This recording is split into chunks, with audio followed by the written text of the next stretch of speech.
निश्चित रूप से राज्य शासन इस दिशा में लगातार प्रयास कर रहा है और केंद्र शासन के जो भी दिशा निर्देश होंगे उसका पालन मध्य प्रदेश में भारतीय जनता पार्टी की सरकार करेगी, उसके लिए वो प्रतिबद्ध है। अल्पसंख्यकों के लिए भारतीय जनता पार्टी ने कई सौगातें दी है, बड़ी चाहे पीएम आवास हो या फिर और तमाम योजनाएं, लेकिन कांग्रेस दावा कर रही है कि अल्पसंख्यक कांग्रेस के साथ है।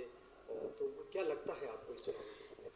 बिल्कुल नहीं, बल्कि इस देश के अल्पसंख्यकों को यह बात बहुत अच्छी तरह से अब समझ में आ गई है कि आज़ादी के इन 75 वर्षों में लंबे समय तक देश की सत्ता का सुख भोगने वाली कांग्रेस पार्टी ने हमेशा माइनॉरिटीज़ का, अल्पसंख्यकों का दोहन करने का, शोषण करने का काम किया है और वोट बैंक के रूप में उपयोग किया है। कभी भी उनको विकास की मुख्य धारा से जोड़ने का अवसर नहीं मिला। यही कारण है कि आज तक अल्पसंख्यक समाज की पिछली पंक्ति में ही खड़ा रहा।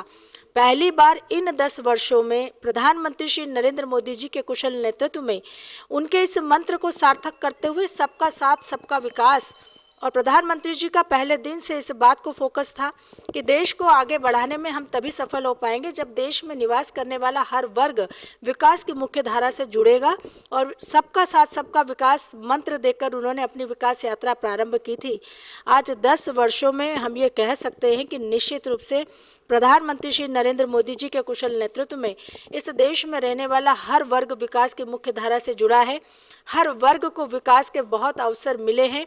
चारों तरफ जिस प्रकार से सरकार की जन कल्याणकारी योजनाओं का लाभ लोगों को मिला है, उसमें कभी भी ये नहीं देखा कि ये कौन से वर्ग का है, बल्कि सरकार की योजनाओं का लाभ हर वर्ग को मिला है, अल्पसंख्यकों को भी मिला है। और इस दृष्टि से अल्पसंख्यक भाइयों और बहनों को इस बात का अब पूरी तरह से भान हो गया है कि 75 वर्षों में लंबे समय तक राज करने वाली कांग्रेस पार्टी ने उनका हमेशा शोषण किया है, वोट बैंक के रूप में उपयोग किया है, लेकिन भारतीय जनता पार्टी की सरकार श्री नरेंद्र मोदी जी के कुशल नेतृत्व में अल्पसंख्यकों के कल्याण के लिए, उत्थान के लिए काम कर रही है। तो मुझे लगता है कांग्रेस का ये भ्रम है और 2024 लोकसभा के चुनाव में ये भ्रम भी बहुत जल्दी टूट जाएगा।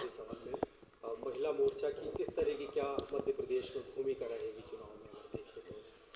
इस प्रदेश की आधी आबादी भारतीय जनता पार्टी के साथ हमेशा से थी, है और रहेगी।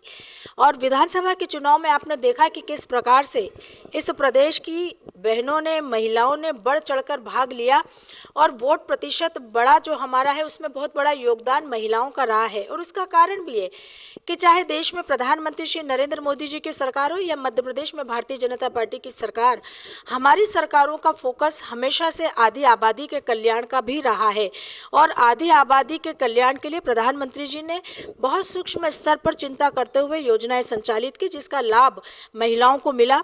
महिलाओं ने वास्तव में अपने आप को, अपनी क्षमताओं को अपना मूल्यांकन करने का काम किया है और ये साबित किया है कि हमारे परिवार में, समाज में, देश में आधी आबादी के कल्याण के बिना हम आगे नहीं बढ़ सकते।